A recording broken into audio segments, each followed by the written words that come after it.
Today is the day that House of Sky and Breath comes out. I was not one of the lucky people to get my pre-order early. And my pre-orders usually don't come on the release day, so I am going to a store to buy a physical copy of House of Sky and Breath. It is early-ish in the morning. It's like just after 7 a.m. and I need to drive to Target to pick up the Target exclusive edition, because Target opens at 8 and Barnes & Noble opens at 10. So I don't want to waste any time today. I took off of work. I have the whole day off. And this evening I have to go into parent-teacher conferences. But so far nobody signed up for me. It's virtual. The last time we had conferences, it was in person, and these ones are virtual. So I don't have anybody signed up. So hopefully I can just read tonight. But I need the book. I have downloaded the audiobook, but I need a physical copy, obviously. I wasn't originally planning to buy the Target exclusive edition. I was just gonna get the Books A Million one and the Barnes & Noble one, but I won a $5 Target gift card for my school's library's Wordle drawing. They create their own Wordle, and you submit it to them, and then you get entered into a drawing for each correct Wordle you get each day.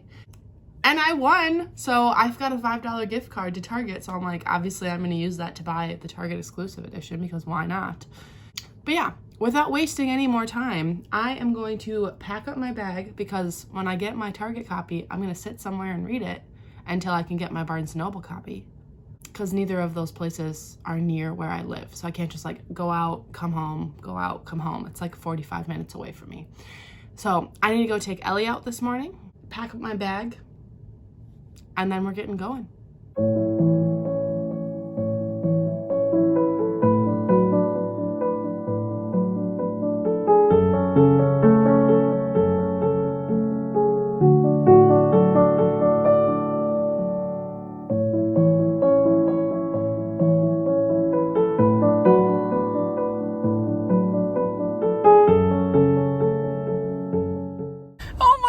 I have it in my hands. It's freaking huge. Holy crap. Like, that is a thick book. I think the pages are different than the one in House of Earth and Blood. So I think they reprinted this or reprinted the first book, and it's like thicker pages rather than like the thin Bible pages almost. So yeah, whatever. But yeah, I have it. I'm gonna go find Starbucks now to sit down and read till Barnes & Noble opens in an hour and 45 minutes.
Novel exclusive. I am gonna sit here for a little bit and put some tabs in to this edition instead of the Target edition, because I think this is the edition that I want to tab and annotate in. So I'm gonna put my tabs and stuff in, and then I'm going to head home to read some more so I can talk to you guys about it when I get home, because there's people here and that's weird. All right, I'm back home now. I've got my 2 copies of House of Sky and Breath.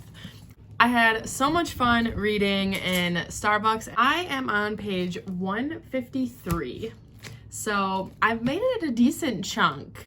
So, okay, this is gonna be a spoilery vlog. The spoilers are starting now. This is the official spoiler warning. From here on out, I'm talking spoilers. So if you haven't read it and you don't want to be spoiled for this, go read it and then you can come back and watch it. But you need to leave now because spoilers are starting now. All right, so we start the book off with a prologue following this character, Sophie. And we don't know who Sophie is. We just know that she's apparently kind of a badass. And I already like her from the 10, 15 pages that we got from her point of view.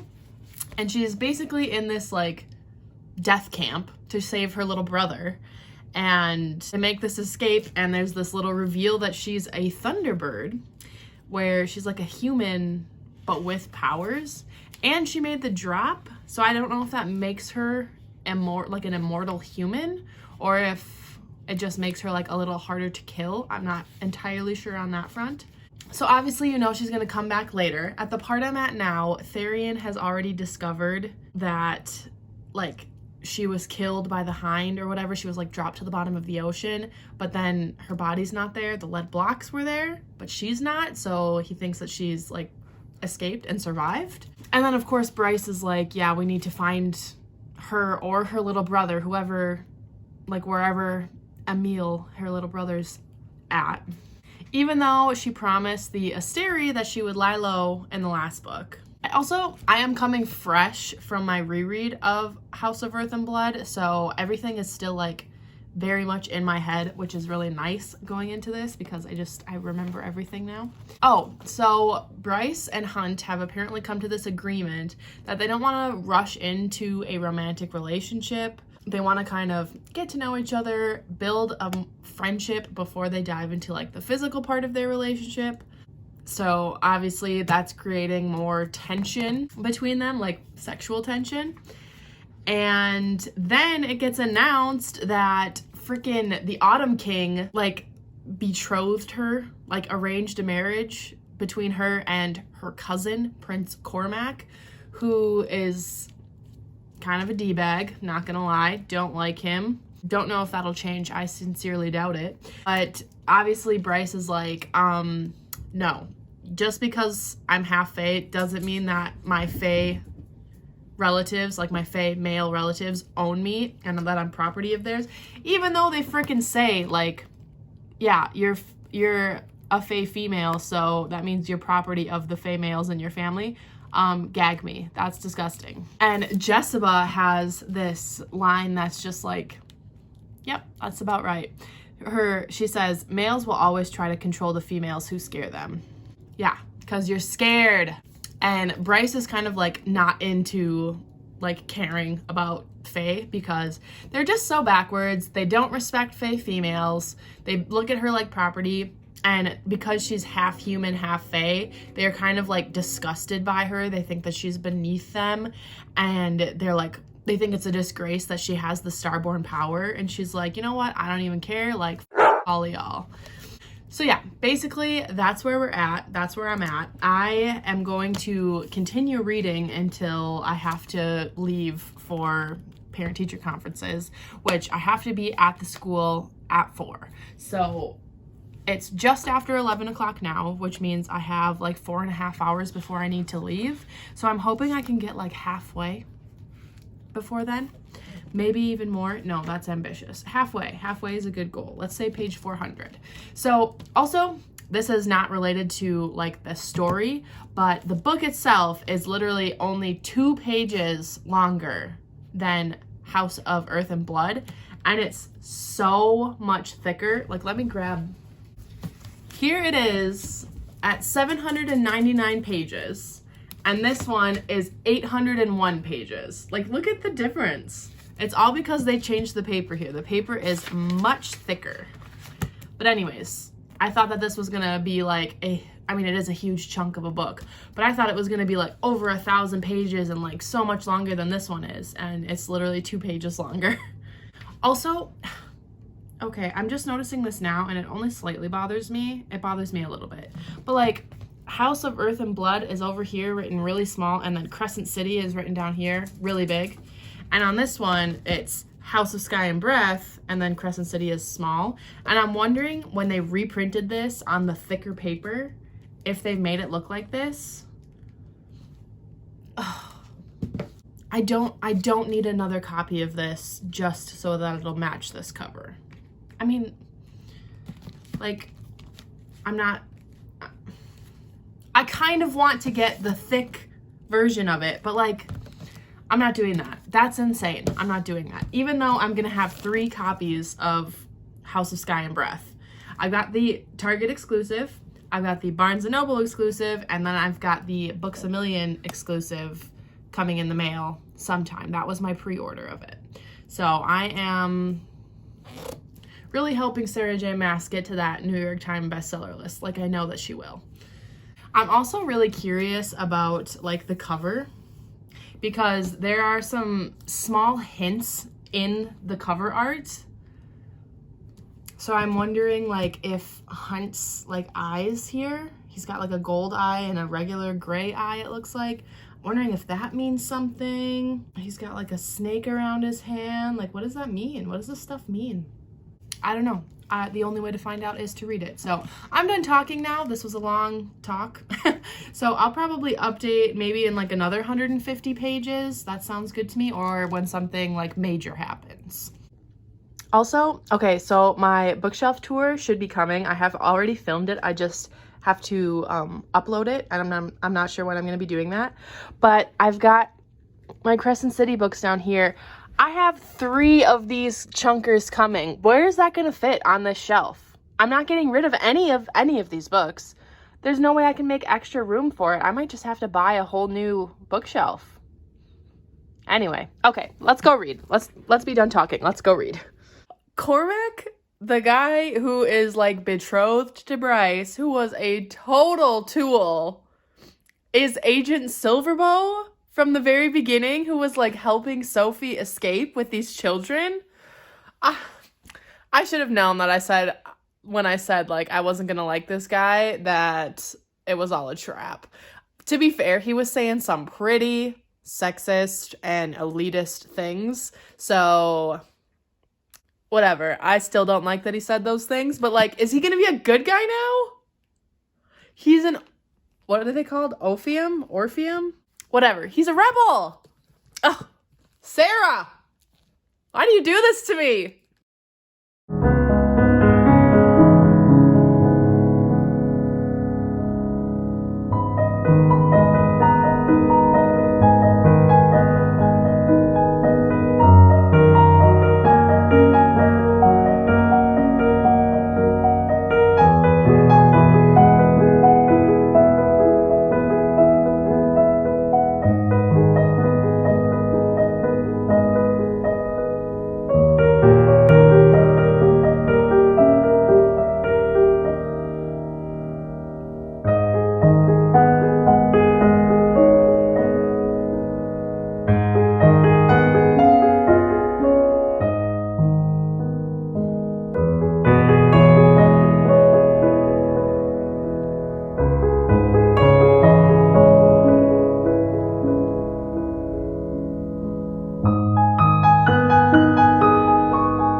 Okay, I'm on page 239 now.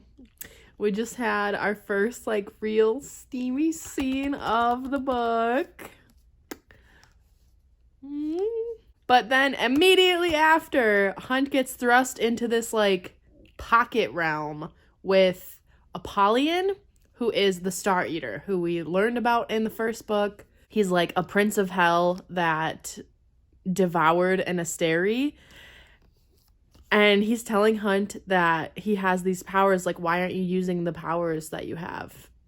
And I just want to know, like, we know about Hunt's lightning abilities, but there's definitely more powers that we must not know about yet, because it literally says in here, you don't know a fraction of what you might do, you and the Starborn girl. Okay, so like what? I want to know. And then Apollyon says, both of you would benefit from training. Your powers are more similar than you realize. Conduits, both of you. You have no idea how valuable you and the others like you are. I want to know! It has something to do with Hunt's eye in the cover. And like, he's got like crescent moon right in like his, like by his chest. And like, maybe is that a wolf or a dragon? Okay. Back to it. Okay, I am on chapter 23, page 259. And, okay, I don't know. I kind of like Baxian. He is the one who is with Pollux, and they were in Sandriel's Triari in book 1. And Hunt hates them. Obviously, we know Pollux is an absolute creep. One of the previous scenes with him, Baxian and Pollux got in a fight because Pollux was like trying to rape this woman at a bar. And Hunt is like, obviously we hate Pollux. He's a piece of shit. But Baxian, Hunt is like, why are you doing this? And Baxian's like, well, I don't have to pretend anymore. He's got some secrets and he's kind of funny. I hope that's not like a bad, I hope it doesn't like turn like to bite me in the ass later in the book where he turns out to be like a really bad guy. But I kind of like him. I'm just curious to see like where this is gonna go, because he's like trying to get Hunt to kind of see that he's not a bad guy, maybe, because he just said in the end of the last chapter, he just said like, you tell me your secrets to Athelar and I'll tell you mine. So I'm curious about Baxian.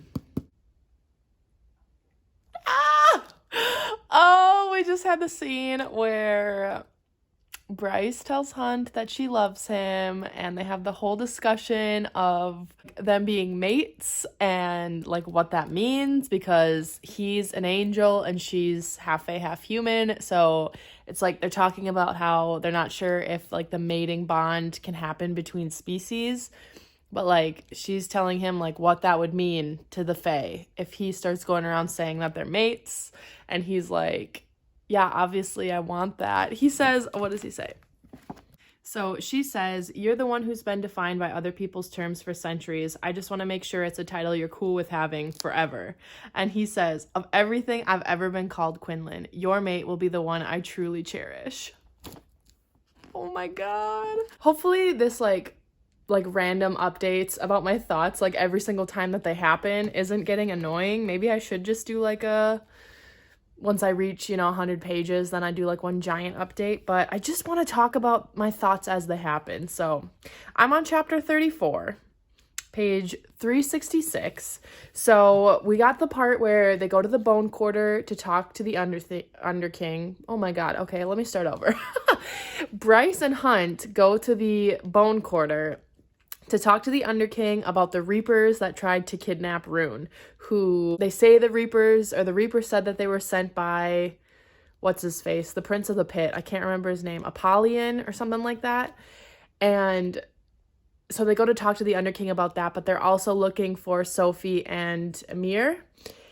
And they get this huge bomb dropped on them that the Bone Quarter isn't actually like a place of resting for the dead. It's just like something to feed this Underking. So that's kind of a horrific realization that like the dead actually don't get the rest that they're promised. But then we have this whole scene where they have to fight, this like 3-headed dog, basically. It's like Cerberus. But like the three-headed dog can split into three different dogs, and it's attacking them. And as it's attacking them, Bryce and the Star Sword become a conduit of Hunt's power, and like he does some giant thing. What is it? What is it? What does it mean? I just want to know.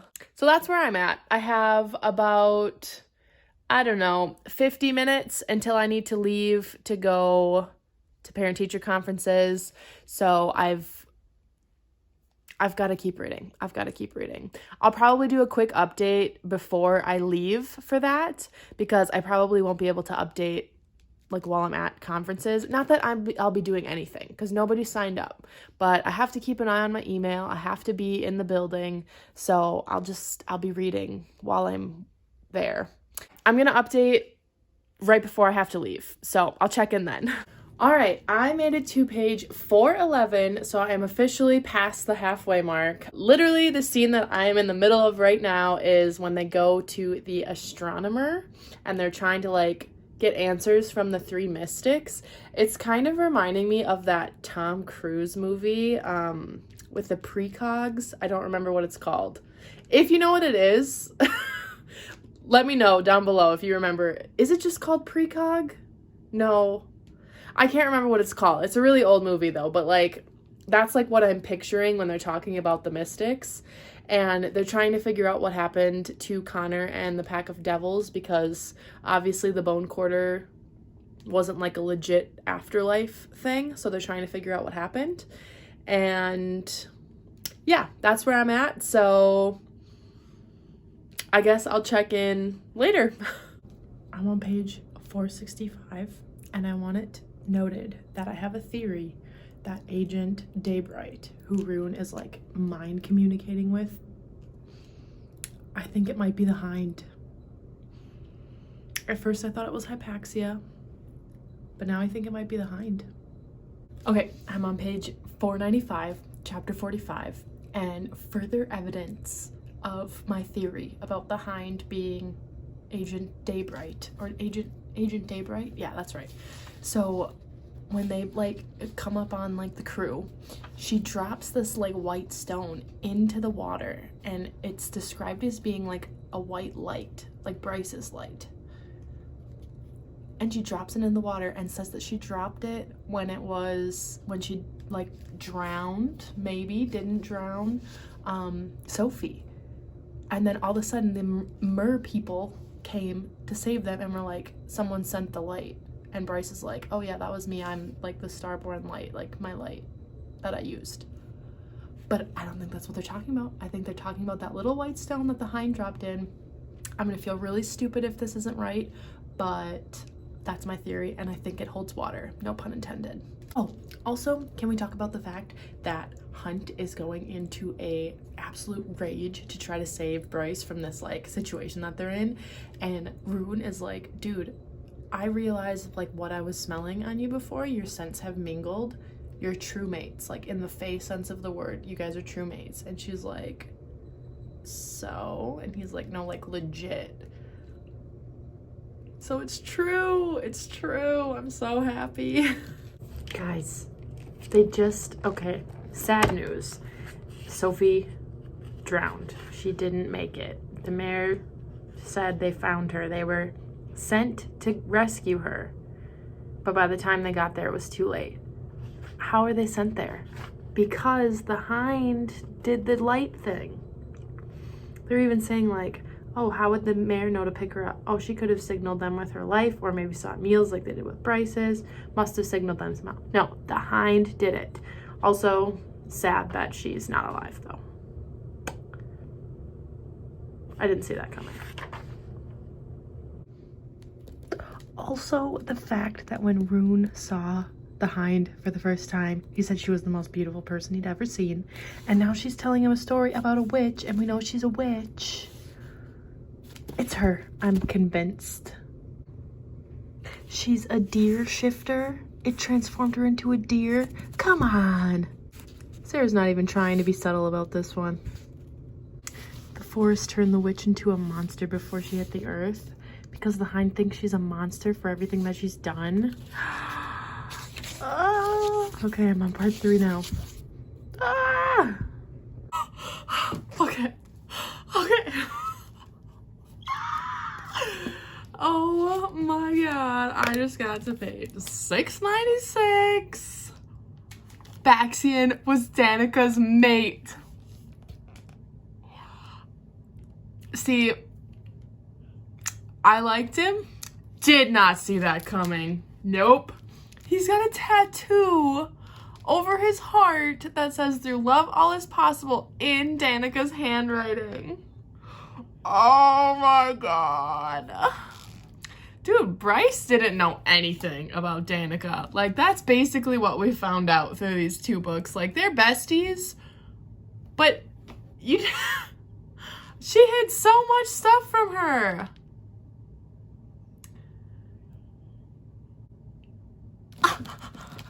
Oh my god. Okay, so I have like just over 100 pages left. Oh my god, I wish you could have got my reaction, because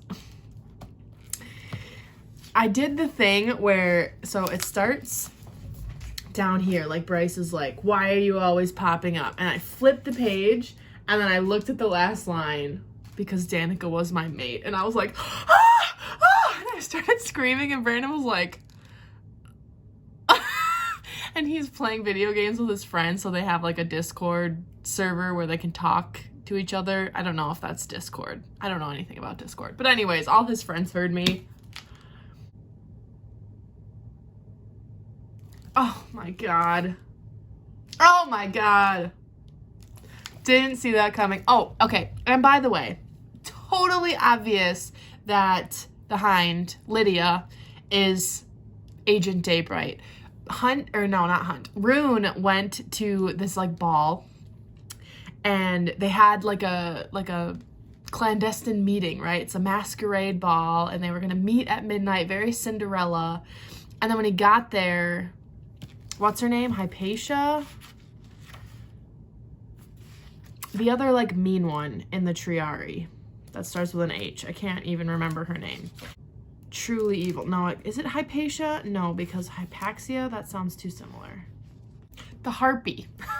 The Harpy. She was there, and he was like, oh my god, it can't possibly be her.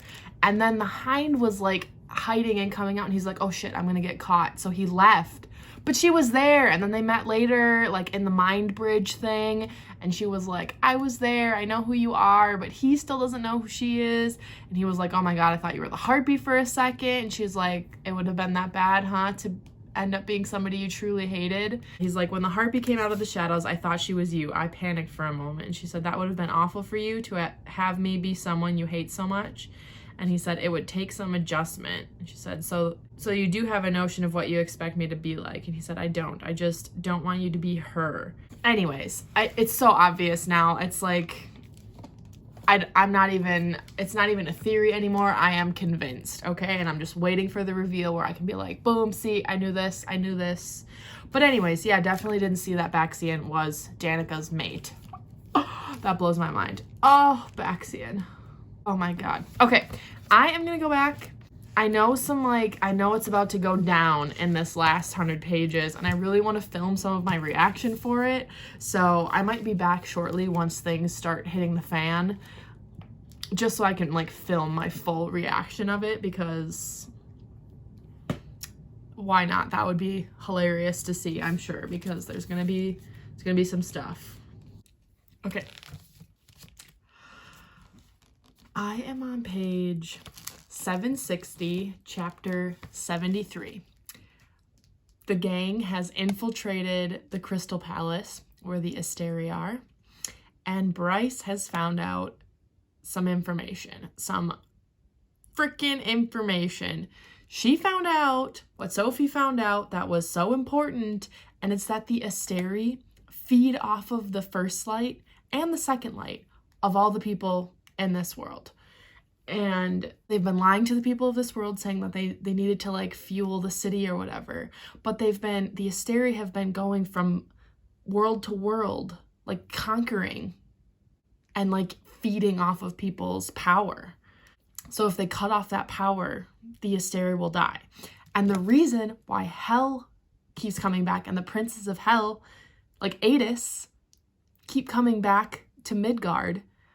They're trying to help because they tried to help when Hunt did the revolution or the rebellion like 200 years ago. They were trying to help then because Adis was in love with one of the Starborn people, and it didn't work, and Hel's been trying to come back, and now they're like legit trying to help because Hel was literally one of the worlds that the Asteri tried to conquer, and it didn't work. So like Hel are the good guys in this situation. Oh my god. Plus, this also goes into the theory that people have that this is like a Sarah J. Maas multiverse, because people have theorized that the world in Throne of Glass and the world in ACOTAR and the world in Crescent City are all all in one giant multiverse. And Sarah's kind of hinted at that the worlds are kind of linked. Like, it's not the same world, but the worlds themselves are all linked. And this is just literally proof of that. Literally proof that there's multiple worlds and ways to get there. And she's hinted at that in her other series. If you haven't read them, obviously you need to. But I'm just saying, can confirm multiple world, the Sarah J. Maas multiverse is a thing. So anyways, I have about 40 pages left. 40 pages left. I think it's about to hit the fan. Rigelus, one of the Asteri, just found Bryce, like, finding this information. So I'm gonna film me finishing this book.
I just finished. Are you kidding me? Are you kidding me? Okay.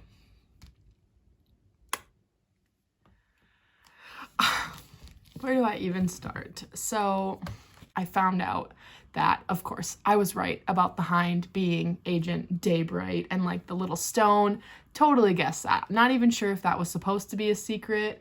Let me know if you guessed that when you read this, if you knew that was going to happen, because I feel incredible about figuring that out and being like, look at that. I guessed it the whole time, 200 pages ago, 300 pages ago. So I want to know if that's like, if it was like really super obvious or if I did something there. Also, what the heck happened to Hunt?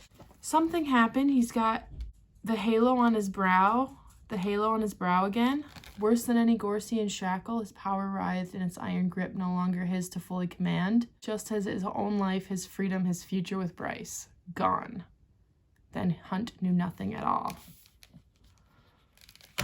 Break my heart. And then, we're talking about it. We're talking about the ending. The last 3 pages or so. Okay, it's more like 8 pages, but still.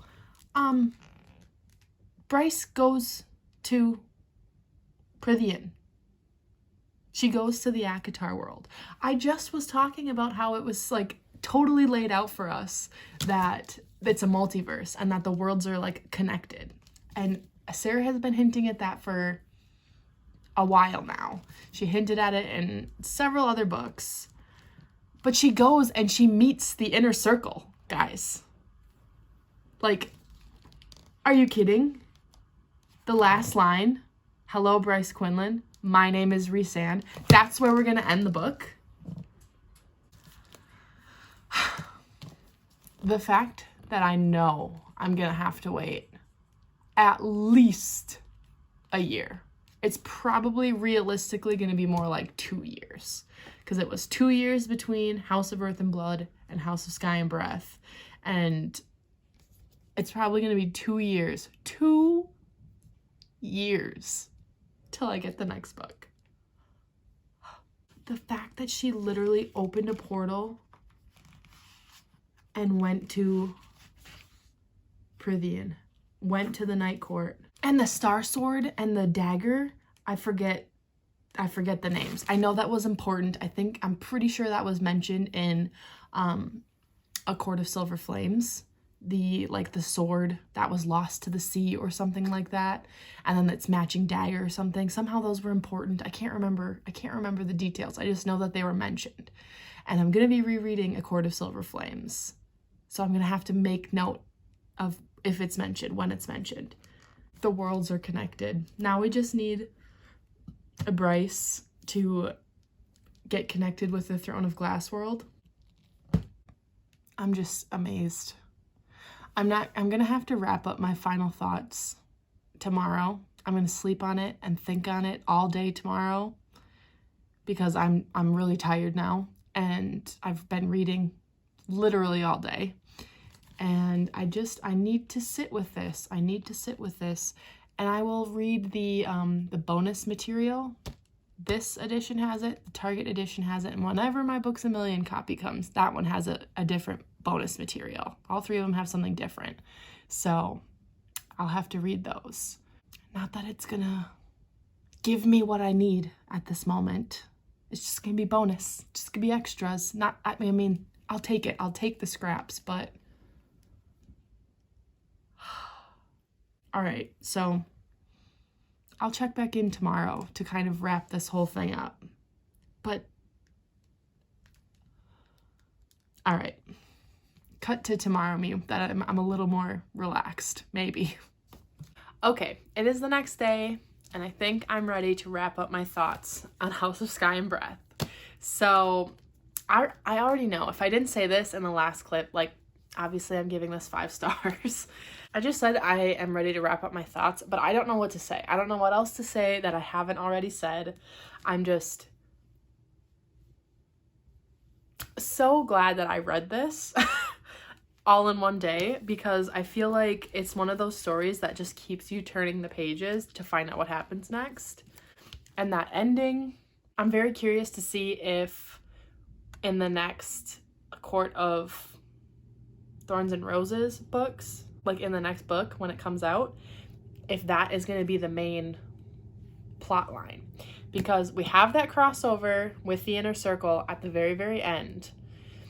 And I just feel like the sword and the dagger, since it was mentioned in A Court of Silver Flames, I just feel like that's going to come back into play, and be a major plot point in the next book. I feel like it's just going to be impossible for Sarah to write the next A Court of whatever book without mentioning that Bryce opened a portal up to that world. So I'm very curious to see where that's all gonna go. I really hope that that's the case because I don't want to have to wait 2 years to find out what happens next. I just think that this is such a unique story because it's like tying modern times with all the technology and stuff with like fae fantasy stories. And I just really love that she's connecting it to her other books. Like, I've obviously, I shouldn't say obviously, unless you're coming here from like watching my channel forever, but I read every single Sarah J. Maas book that's been published. So I love to see it.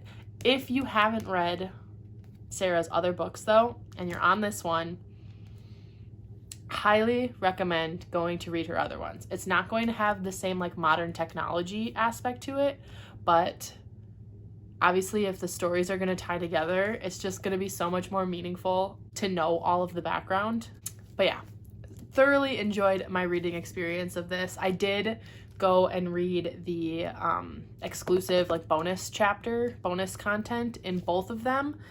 So I got the Barnes & Noble bonus chapter, which was from Bryce's point of view, and then I read the Target exclusive bonus chapter, which was from Tharion's point of view, and I still have not received my Books A Million copy, which is frustrating, but that I believe has a Rune bonus chapter, so I'll be reading that bonus chapter as soon as it comes in. And honestly, I feel like I'm gonna reread the last like 30 pages because so much happened. Just so much was happening that I'm like, I just need to reread it. Just those last, like this last, like 30 or so pages. So yeah, this series is shaping up to be amazing, just as amazing as her other books. And I'm going to be doing my reread of A Court of Silver Flames soon. So sometime this month, sometime in February, so that I can see if the mention of like the Star Sword, which I don't think it's called the Star Sword, or that would have been blatantly obvious, but that like sword and dagger pairing is mentioned. And I want to pay attention more to that now that I know how important it's going to be to the story. So that is going to be it for this reading vlog. I am still surprised that I managed to read this chunk of a book in one day. I mean, it was a lot. I wish I would have had 2 days, not just to try to read this in 2 days, but like read it in one day and then have an extra day to just process everything and all the information. Because honestly, I had dreams about this last night. I thought about it all day. Any spare chance I had that my brain wasn't occupied, I went right back into this story and was thinking about the things that happened. And I just love Sarah J. Maas's writing. I love her characters and her worlds, and yeah, it was just a great reading experience. So now for the emoji, if you made it to the end of this video, I'm gonna go with, since I did a crescent moon in my last like weekly reading vlog where I reread House of Earth and Blood, I don't want to do a crescent moon again, even though that's like a huge thing for the series. But I think let's do the lightning bolt, since it's got like Hunt's lightning. I wish there was a blue lightning bolt, but that's fine. Just like a lightning bolt can be the emoji for this. If you made it to the end, or if you don't know what to comment, leave the lightning bolt emoji down below. And thank you so much for watching this video. I hope that you enjoyed it. I hope that you liked the book as much as I did. Please do not put spoilers in the comments. I know this is a spoilery reading vlog, but just in case somebody clicks on it without realizing it, I don't want them to see spoilers in the comments before they can click away. Or if you're gonna comment a spoiler, just put like a huge spoiler warning on it, or just message me on Instagram. I need somebody to talk about this book with. I would love to chat to you about this book. So yeah, thank you again so much for watching this video. Be sure to like and subscribe down below. It really helps support my channel, and I will see you all in my next video. Bye.